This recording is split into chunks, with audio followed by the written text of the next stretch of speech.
चाहते हैं कि आसाम में जिस तरह से भाजपा के जो उसको आग लगा दी गई कार्यालय को, और मणिपुर में भी वही सुनने को मिल रहा है, क्या मामला मान के चल रहे हैं आप? जर्नलिस्ट महोदय, जनाक्रोश, असंतोष का माहौल बना हुआ है।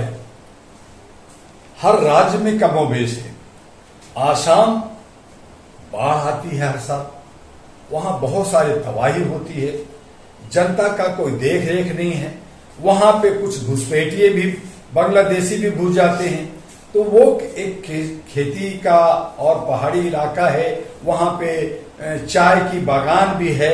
और ऐसी सूरत में अगर वहां के मजदूरों को, वहां की जनता को अगर उनके हक अधिकार नहीं मिलता, जो आज बीजेपी की सरकार है, उस हालत में वहां पे गरीबी है, वहां पे असंतोष है, वहां पे एक नफरत अंदर से आग धधक रहा है। तो कई आंदोलन हुए, बहुत सारे आंदोलन हुए। आपने कहा नेपाल में, आपने कहा मणिपुर में। मणिपुर 2 साल से चलता रहा। बार बार हमारे सभी लोगों ने, सामाजिक कार्यकर्ताओं ने, विपक्ष लोगों ने कहा कि प्रधानमंत्री थोड़ा सा सुध लीजिए, जाइए, उस पर थोड़ा मरहम पत्ती लगाइए, थोड़ा आंसू बहाइए, लेकिन नहीं सुने। अब 2 साल के बाद जरा सा गए, थोड़ा सा पैकेट की अनाउंसमेंट कर दी, मिला कुछ नहीं। वहां के लोगों ने विरोध किया। और नहीं, आसाम और मणिपुर नहीं, अब तो जो है लेह लद्दाख जल रहा है। वहां के वामचुक लीडर, जिनको बहुत हल्के में इन्होंने लिया, उनकी बातों को नहीं सुना। उन्होंने कहा हम आंदोलन नहीं चाहते, हम हक चाहते हैं। हमारे इस राज्य को अगर आपने अलग किया है, जम्मू कश्मीर को 3 हिस्से में बांटा है, कश्मीर जम्मू बनाया है, लेह लद्दाख बनाया है, तो आप इसको स्टेट का जो है स्टेटस दे दीजिए, ताकि इसका सही ढंग से विकास हो सके। लेकिन सरकार जो है अनाउंसमेंट तो कर देती है, लेकिन इंप्लीमेंट नहीं करती है। उनको जो है लड़ने भिड़ने के लिए, आग में जलने के लिए छोड़ देती है। और यही वजह है कि लेह लद्दाख में आग लगा हुआ है, लेह लद्दाख में आंदोलन चल रहा है, आसाम में आंदोलन चल रहा है, आपका नागालैंड में चल रहा है, आपके मणिपुर में चल रहा है। आप खाली घूम घूम के थोड़ा सा जो है रेवड़ी बांट देते हैं और फिर भूल जाते हैं। आप बिहार का विधानसभा छीनना चाहते हैं, बाय हुक एंड क्रुक लेना चाहते हैं। उसके लिए दुनिया भर के प्रोजेक्ट, दुनिया भर के वादा करते हैं, लेकिन उसको पूरा नहीं करते। वहां के नौजवान आज चुनाव के दहलीज पे खड़ा है और लोग कह रहे हैं मुझे तो नौकरी दे दो, यहाँ चोरी हो रहा है, यहाँ एग्जाम में चोरी हो रहा है, मेरे नौकरी नहीं मिल रहा, मुझे और कुछ नहीं मिल रहा है। उसके लिए वो लगातार आंदोलन कर रहे हैं। आप उस बातों पे कोई बात नहीं करते। मैं इतना करोड़ परियोजना कर दूंगा, मैं उतना बना दूंगा, मैं ये कर दूंगा, मैं वो कर दूंगा, स्मार्ट सिटी 6 बना दूंगा, बुलेट ट्रेन ला दूंगा, इतना करोड़ों को रोजगार दे दूंगा, इतना करोड़ों का जो है मैं फ्री में बांट दूंगा। कहां से बांट दूंगा?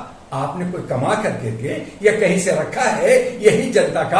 आज आपने, ये सरकार ने जीएसटी लाए आप, और फिर कहते हैं उसमें बढ़ाया आपने 18%, 28%, 24% किया, फिर कह रहे 2-4% कम कर दूंगा। मैं देखो राहत दे दिया। क्या राहत दे दिया? आपने कीमत जो 10 रुपया का था उसको 100 रुपया कर दिया, और 100 रुपया में 2 रुपया कम कर करके आप वाहवाही कर रहे हो कि मैंने 2 रुपया कम कर दिया, देखो मैंने कितनी राहत दे दी। जैसे उन्होंने सबको रेवड़ी फ्री में दिए, 81 करोड़ को खाना दे रहे, वैसे कह रहे देखो मैं तो सबको खाना खिला रहा हूं। जैसे ये बहुत बड़ा धर्माधिष्ठ है, ये खुद भगवान है, खुद ईश्वर है, खुद अल्लाह है, ये सब खुद कर रहे हैं। तो फिर जनता तो बेचारी जनता है, ये तो बंधुआ है, ये तो मानसिक गुलाम है, इनको पिंजड़े में बंद कर रखा है। चाहे आप SIR कर लो, चाहे महंगाई कर लो, चाहे आप चुनाव की रेवड़ी बांट लो, चाहे ये सारे मिलजुल कर करके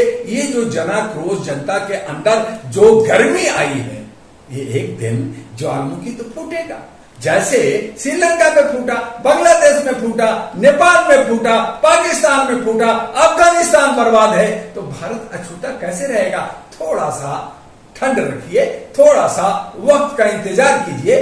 बिहार के साथ साथ पूरा भारत जलेगा। मणिपुर में प्रधानमंत्री के पहुंचने के बाद वहां इतना विवाद बढ़ा कि बहुत सारे सैनिकों की जान चली गई। बढ़ेंगे ना जी, क्योंकि आपने 2 साल तक मणिपुर के दो गुटों के बीच में जरा सा भी समझौता या जरा सा भी उस पर कोई स्टेटमेंट, जरा सा भी आपने आंसू नहीं बहाया। आप अपनी मां की गाली पे या किसी और के दोस्तों की नुकसान पे या आपको अडानी का पे केस अमेरिका में हुआ उस पे तो आपकी आंसू निकलती है, लेकिन जहां बहु बेटियों का अस्मत लूटी जा रही थी, लोग मर रहे थे सड़कों पे, नंगा कर करके उनको मारा जा रहा था, तो आपने आवाज नहीं उठी। आप जाकर करके चंद लोगों के बीच में बात कर करके आप कहते हैं कि मैं मणिपुर को सुधार दूंगा। तो मणिपुर के लोग क्या बेवकूफ बैठे हैं? क्या वो चूड़ी पहन रखा है? वो विरोध तो करेंगे, जैसे विरोध आज जो है लेह लद्दाख में हो रहा है, विरोध आसाम में हो रहा है, विरोध बिहार में भी होगा, विरोध भारत के सभी राज्यों में होगा। ये जो ईगो लेके चल रहे हैं कि मैं दबंग हूं, मेरा कोई बिगाड़ नहीं सकता, जब जनता सड़कों पे आएगी, जन क्रांति आएगी, तो ये सब सारी सिक्योरिटी और सारा अहम, सारा ईगो और सारा महल तहस नहस हो जाएगा। ये देखते रहिएगा। नवरात्रों के मौके पर ही इन्होंने क्यों इस मामले को लेकर कहा कि मैं नवरात्रों पर जो है सब्सिडी कम कर रहा हूं? ये खाली ढोंग करते हैं, कभी अमेरिका होते हैं, कभी कहीं रहते हैं। मैं नवरात्रा में हूं जी, मैं मांस मच्छी मदरा नहीं लेता इस वक्त जी, बाकी 9 दिन नहीं लेता, बाकी दिनों में मैं लेता हूं। जैसे जनता एक दिन का राजा होता है, उसी तरह से ये ड्रामा करते हैं कि मैं जो है बहुत ही अहिंसावादी हूं, मैं गांधी जी का जो है मानने वाला हूं, और बाकी सालों में ये कुछ नहीं। तो ये सब दिखावटी है। और दूसरी बात, सबसे बड़ी बात तो ये है कि जनता को आपने आर्थिक रूप से तोड़ दिया। इनकम है नहीं, इनकम बढ़ाया नहीं, आपने महंगाई बढ़ा दी है, आपने हर तरह का जो है आगे बढ़ा दिया है। हमारा जीएसटी में 127.35 लाख करोड़ का जो है जीएसटी लगभग सरकार ने 80 लाख करोड़ गरीब जनता से सीधे लिया और उसको ये किया। तो ये सब कहां गया? फिर ये सीधी सी कहानी है जर्नलिस्ट महोदय कि आपने एक वस्तु की कीमत 10 रुपया से 100 रुपया कर दिया, ठीक है जी। आप जीएसटी 18% और 28% वसूल लिया, खूब वसूला, जम करके निचोड़ा, जमा कर लिया। जब आपका घड़ा भर गया, जब आपका टैंक भर गया, जब आपका थैला भर गया, जब गिरने लगा इधर उधर, इतना इनकम कर लिया आपने, तो कहा कि मैं तुम्हें, मुझे वोट दो, मुझे फिर सत्ता में लाओ, तीसरी बार नहीं बल्कि 2047 तक मुझे शासन करने दो, तुम्हें राहत दूंगा, तुम्हें कम, मैं हर तरह की छूट दूंगा। और उसके लिए आपने 18% से 5% कर दिया। तो आपने मान लीजिए कि 13% आपने कम कर दिया, तो 13 रुपया कम हुआ, तो 10 रुपया का सामान 100 रुपया, 13 रुपया माइनस कर दीजिए, फिर भी आप 87 रुपया ले रहे हैं। तो 87 रुपया कहां से लाए भाई? हम तो गरीब आदमी हैं, हमारा तो 10 रुपया इनकम है। हम अगर कमा रहे हैं, अगर एक मजदूर को डेली 500 मिलता है तो महीने में 15,000 है, खर्चा हमारा 30,000 है, 15,000 में घर नहीं चल रहा है। आप कहते हैं मैं उसमें छूट दे रहा हूं, 1,000 छूट दे दिया, 15,000 इनकम में आपने मान लीजिए 15 और 1 छूट दे दिया, 16 हो गया, लेकिन खर्चा तो मेरा 30 है। फिर भी मैं जो है 14,000 का उधारी में, लोन में और गरीबी में जी रहा हूं, परेशान हूं। तो आप हमें राहत कहां दिया है? आप हमें हमारे जख्मों पे मरहम लगा करके, उरेद कर करके आप उसकी मजा ले रहे हो और लोगों को बेवकूफ बना रहे हो। ये बेवकूफ वो लोग बनेंगे जिनको आपने शिक्षित रखा है, लेकिन जो शिक्षित हो गए